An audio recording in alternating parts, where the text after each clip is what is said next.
Hi, my dear friends. I really am very glad you're here. I'm here to record a video about attachment theory. And one of the best descriptions of attachment theory that I've encountered in the book titled Grief Counseling and Grief Therapy by William Worden. It was published in 2018. And I just thought that it was an incredibly sort of eloquent description that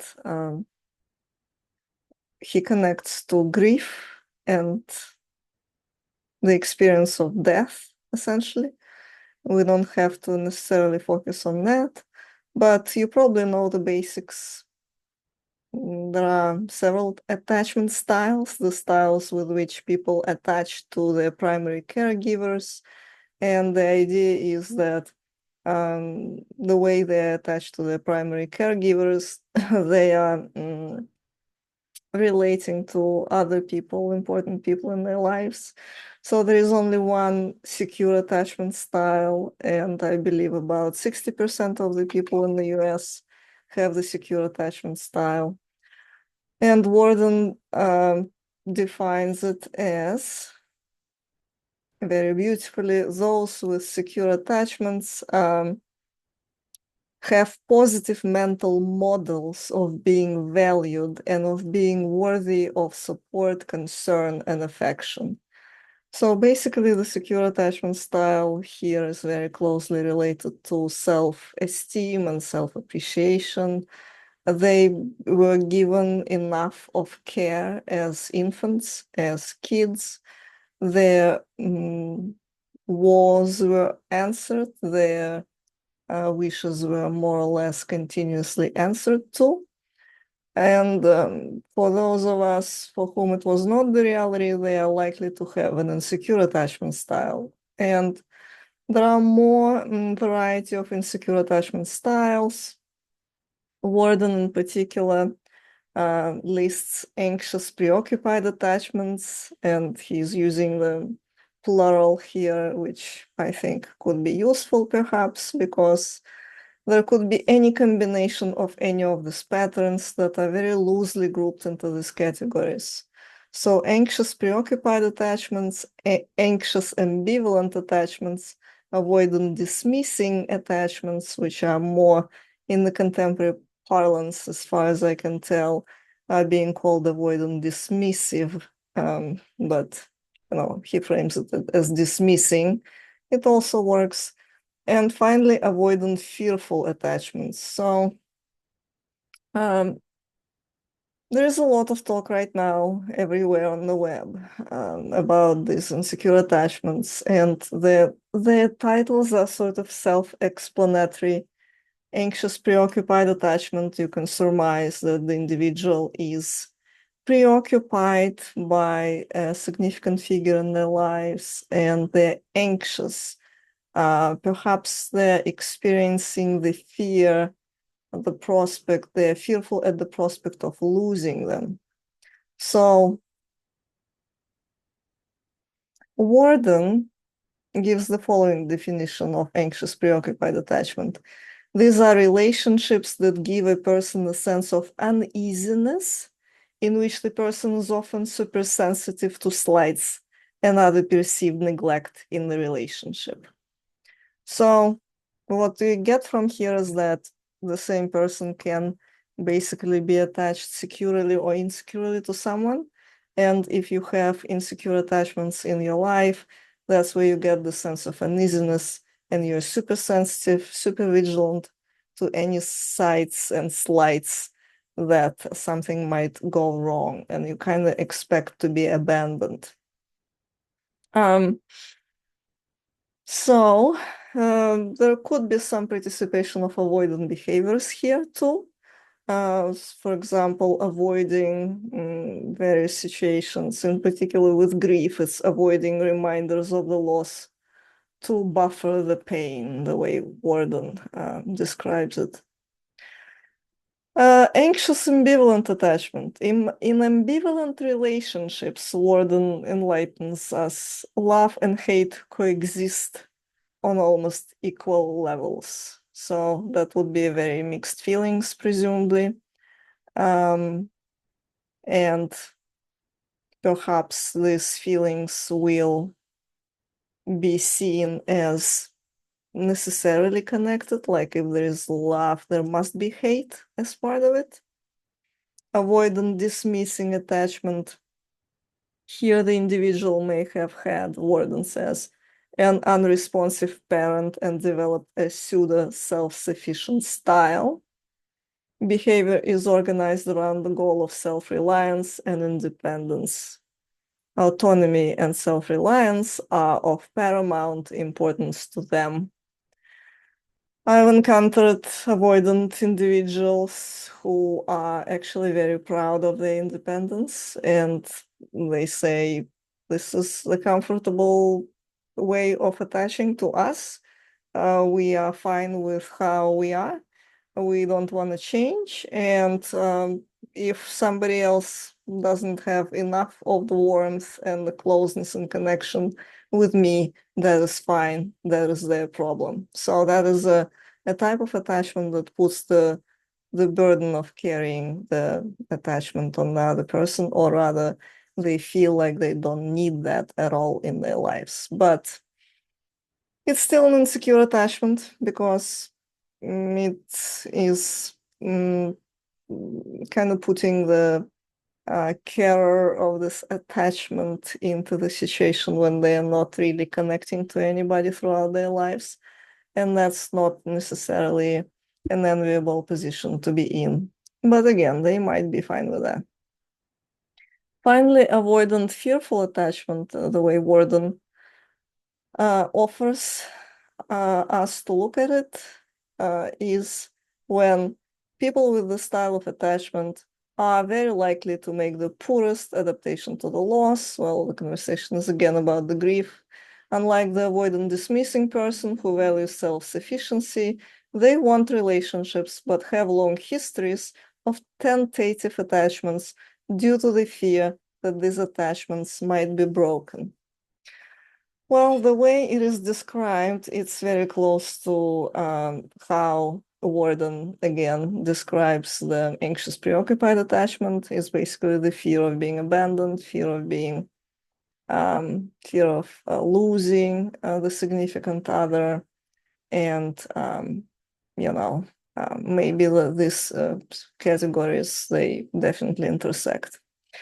So I've been also reading a little bit about attachment theory, and in particular, I encountered this workbook from one of my friends who is a therapist, what's called the Attachment Theory Workbook, which I thought was very interesting, by Chen, who is a marriage and family therapist. And some of the findings for me here were that you can actually score pretty high on secure attachment and still, so you can predominantly have the secure attachment, but still you might have high level of insecurity as well, which I think is a very, so your security score, for example, it's a predominant score, but it can still be low. And this is where, for the securely attaching people, the avoidant and anxious behavior would come into place, for example, right? So I thought that was a very nicely written workbook. I couldn't really relate much to the tasks in terms of writing about them, the prompts that the writer is giving, but I thought it describes the anxious attachment style very well. For example, she says, they can be quick to feel hopeless and show their disappointment preemptively. So before even the disappointment has a chance to happen, they are kind of already preemptively disappointed. These are the kind of people who, if you don't answer them in a text message, they will be thinking that you abandoned them. Many people, the author says, with insecure attachment display both anxious and avoidant patterns at various times. I think we've already mentioned that. The idea with the attachment styles, when you begin thinking about them, is that as much as you gain the self-awareness, as long as you gain the self-awareness, you will be able to reflect on your position and stop reacting and begin responding. So, for example, what happens with anxiously attached individuals, the individuals who are attaching anxiously? They are attaching themselves preemptively. The person who seemed so promising at first, Annie Chen writes, attentive and understanding, eventually skips a beat or gets distracted with other things, and that's when you remember that people aren't always what they seem. So the expectation is that the significant other will have, the power to keep the other one constantly sort of reassured and in a calm space that they will be able to be there for them. But that is not always happening because obviously we are living in the situations when it's just not possible to be constantly present for someone. Like the other partner needs to be able to pacify themselves and self-soothe, convince, kind of reassure themselves and be able to obtain some sort of calmness on their own. Otherwise, it just becomes a lot of work. So the idea is that anxiously attached individuals, they demand a lot in the relationship, but they also provide a lot. They also are able to love with abandon. They're able to attach very considerably. And in a relationship, the anxiously attached individual will have to kind of either adjust or because there is so much insecurity and anxiety, they will begin burning through what the author calls relationship capital, which I think is somebody else's term. So that's John Gottman, apparently. Yeah, it's this Gottman Institute, a famous one, I'm sure you know about that. They determined that for every negative interaction that the couples have, it takes at least 5 positive interactions to restore the balance for a happy, healthy relationship. Therefore, there is some capital in the relationship that gets burned because of these anxious behaviors. And actually, that is actually true about the avoidant behaviors as well. For example, when somebody is consistently not showing up to a relationship, that could be very difficult, and that produces the impression that the person is just not there, that they really don't, they are not really interested in maintaining a relationship. The avoidance style, the author says, minimizes or denies the need for others in the first place. So, when you get too close, you feel discomfort, the self-awareness part of it, right? A type of stress gets activated simply by you becoming dependent on people in practical or emotional ways. So the classical idea would be familiar to, I think, everybody who is reflecting on relationships and stuff like that, is of course the pairing of the anxiously attached individual and avoidantly attached individual. This is where they activate the worst qualities of each other when somebody is constantly chasing and somebody is constantly falling into this run response, and that can continue for many cycles, burning through this capital in the relationship until there is no goodwill left to try and repair it or to try and build it. So it doesn't mean that anxiously attached and avoidantly attached individuals cannot form stable and secure connections. one of the messages of this attachment theory workbook that I really like is that every pair can actually work. I like it because, I feel the same way about, for example, the zodiac signs, in which I don't really believe, but I've encountered people who are like, oh, I cannot be with them because I'm a Leo, for example, or something like that, right?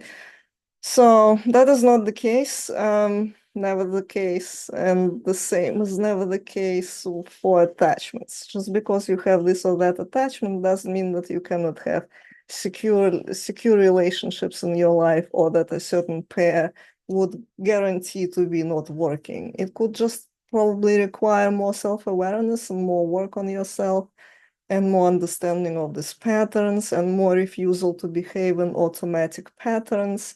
But ultimately, everything can work. And with this positive message, I do part with you today. I thank you for watching that video. I wanted to share with you what I've been reading. Hoping you're having a great day, and I will see you in my next video. Bye-bye.